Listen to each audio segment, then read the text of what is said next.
জি। তা তো দিবেই, সব গার্লফ্রেন্ডই দেয়। মারিয়া তুমি এখানে? এমনিতে তো সব সময় বলো যে আমি ছাড়া তোমার লাইফে কেউ নেই। এখন তোমার কল রিসিভ করে একজন, এইখানে একজন। মারিয়া দেখো, তুমি যেটা ভাবছো সেটা কিন্তু না, আমি তোমাকে এক্সপ্লেন করছি ব্যাপারটা। চুপ করো। আমি জানতাম তুমি ঠিক এই কাজটাই করবে, সেজন্য আমি আমার জন্য একটা বয়ফ্রেন্ড ম্যানেজ করে রেখেছি। তোমার সাথে আমার ব্রেকআপ। হ্যাঁ ঠিক আছে, যাও, আমার পক্ষ থেকেও breakup. What a love story. I am now happy, very happy right now. সারাক্ষণ শুধু একটা পেইনের মধ্যে ছিলাম, এটা করা যাবে না, ওটা করা যাবে না, এখানে যাওয়া যাবে না, ওখানে যাওয়া যাবে না, রেস্ট্রিকশনের পর রেস্ট্রিকশন। সে নিজের ফ্রেন্ড সার্কেল নিয়ে রাতের পর রাত হ্যাং আউট করবে, সব রেস্ট্রিকশন আমার ক্ষেত্রে। আমি আমার ফ্রেন্ড সার্কেলের সাথে কোনো হ্যাং আউট করতে পারি না। হ্যাঁ, গেছে ভালো হয়েছে। কি ভালো হয়েছে? হ্যাঁ অবশ্যই ভালো হয়েছে। আমি বলতে চাচ্ছি যে তুমি আবার বাসায় গিয়ে বাথরুমে ঢুকে কান্নাকাটি করবে না তো, ব্রেকআপ হয়ে গেছে দেখে? আরে না, পাগল নাকি, কি বল, কান্নাকাটির করার কি আছে? আচ্ছা একটা কাজ করো, যদি তোমার এতই বেশি মন খারাপ হয় আমাকে কল করো, ঠিক আছে? আচ্ছা ঠিক আছে। আমি তাহলে যাই, বাবা খুঁজবে আমাকে।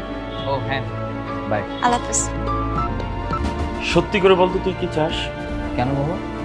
যে মেয়েটাকে তুই নিজে রিজেক্ট করবি সেই মেয়েটার সাথে তুই কথা বলতে কেন গেলি? প্রভা আমার জাস্ট ফ্রেন্ড, একটা বন্ধুর সাথে বন্ধু তো কথা বলবি, স্বাভাবিক না? বন্ধু? তা কবে থেকে তোরা বন্ধু হলি? যেদিন থেকে পাশে দেখতে গিয়েছিলাম সেদিন থেকে হবে। ওরে ফাজিলের ফাজিল, যেখানে তোর কারণে রকিবুলের সাথে আমার সম্পর্ক নষ্ট হয়েছে, সেখানে তার মেয়ের সাথে তুই বন্ধুত্ব করলি? এটা অনেক ভালো আর অনেক ফ্রেন্ডলি, এখানে সমস্যা কোথায়? আমি তো দোষের কিছু দেখছি না। ভালো, তাহলে আপনি তাকে বিয়ে করলেন না? বাবা বন্ধুত্ব আর বিয়ে এক না, সম্পূর্ণ দুটো আলাদা বিষয়। তোর কথার কোনো আগামাথা কিন্তু আমার কাছে ভালো লাগছে না। খবরদার, ওই মেয়ের সাথে আর কোনোদিন তুই কথা বলবি না। কেন বাবা, বললে সমস্যা কি? সত্যি করে বলতো, তুই কি ওই মেয়ের প্রেমে পড়েছিস? বাবা তুমিও না, কি সব উল্টা পাল্টা বলবো? প্রেম হবে কেন? কি করো? কিছু করি না, তোমার সাথে দেখা করার অপরাধে বাবার কাছে এক গাদা কথা শুনতে শুনতে আমার অবস্থাটা খারাপ। আমারও সেম অবস্থা। তোমার সাথে দেখা করছি বলে বাবা আমাকে আজকে প্রচুর বকাবকি করছে, কিন্তু জানো একটা মজার কথা বলছে। কি কথা? বলছে কি, আমি নাকি তোমার প্রেমে পড়ে গেছি।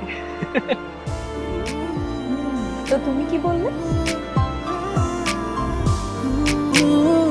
আচ্ছা কালকে কি যেন বলছিলে তুমি, যে আমাদের দুইজনের মধ্যে প্রেম হতে পারে? কেন হতে পারে না? প্রথমে বন্ধুত্ব থেকেই তো প্রেম শুরু হয়, তাই না?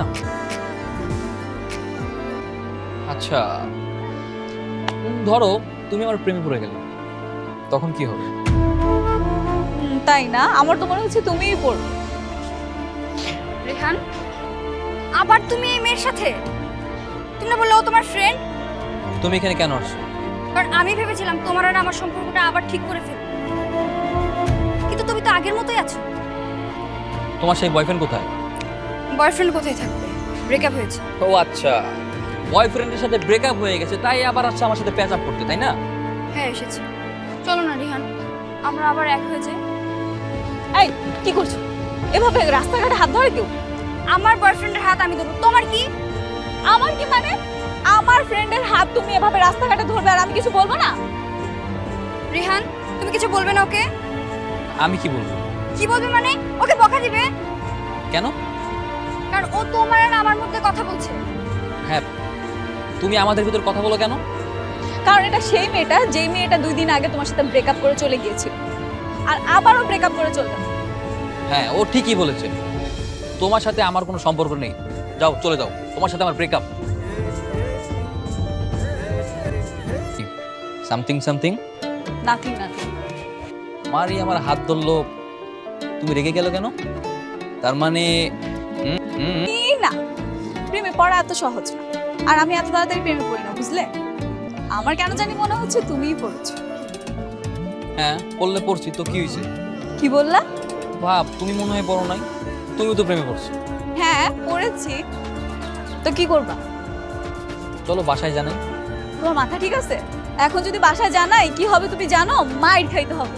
আচ্ছা আগের বার তো যাওয়ার হয়ে গেছে, তখন বিয়ে ভাঙার জন্য যা করেছি, এবার ঠিক বিয়ে জোড়া লাগানোর জন্য যা যা করতে হবে সব আমি করব। তাই নাকি? বাহ, খুব ভালো। এবার তোমার কনফিডেন্স দেখে আমার খুব ভালো লাগছে। দেখি তুমি কি করতে পারো।